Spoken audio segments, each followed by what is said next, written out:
नमस्कार साथियों, स्वागत है आप सबका एक बार फिर से राइस स्मार्ट के यूट्यूब चैनल में। मैं हिमांशु यादव आप सबको बहुत बहुत स्वागत करता हूं। जी आइए बात करते हैं संविधान के आर्टिकल नंबर 304 की। क्या कहता है आर्टिकल 304? आज इस आर्टिकल में हम देखेंगे कि जो हमारे राज्य हैं वो भी दूसरे राज्य से आए हुए सामान पर क्या टैक्स लगा सकते हैं, क्या कुछ अलग से उपकर लगा सकते हैं, इसके बारे में बात करेगा संविधान का आर्टिकल नंबर 304। हेडिंग में क्या है? राज्यों के बीच व्यापार, वाणिज्य और समागम पर निर्बंधन, यानी कि कुछ रोकना, लगाना, हटाना।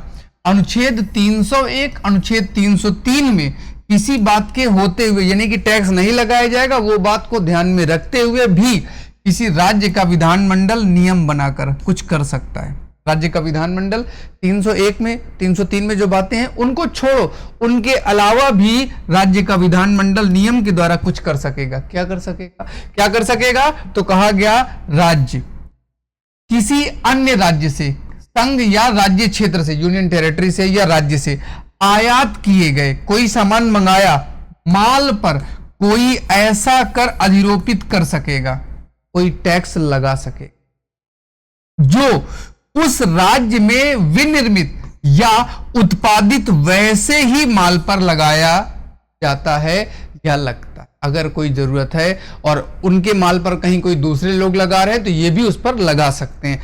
दोनों एक दूसरे के समकक्ष क्या कर सकते हैं? कर का अधिरोपण कर सकते हैं। आगे इसी बात को और क्लियर किया गया, लेकिन किंतु इस प्रकार, देखो किंतु लगने के बाद चीजें बदल जाती, किंतु इस प्रकार की उससे इस तरह आयात किए गए माल और ऐसे विनिर्मित या सामान बने हुए, प्रोडक्शन जो होगा, विनिर्मित या उत्पादित माल के बीच कोई विभेद ना हो।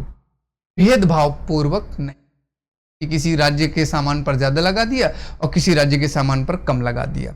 आगे बताया गया क्लियरिटी के साथ, उस राज्य के साथ या उसके भीतर व्यापार, वाणिज्य और समागम की स्वतंत्रता पर, समागम की स्वतंत्रता पर ऐसे युक्ति युक्त निर्बंधन अधिरोपित कर सकेगा जो लोक हित में अपेक्षित हैं, जन सामान्य के हित में, वहां के किसानों के, वहां के जो उत्पादक लोग हैं, जो सामान की, सामग्री की, माल का उत्पादन करते हैं, उनकी सुरक्षा के लिए, जनता के हित के लिए अलग से वह कर लगा सकता है।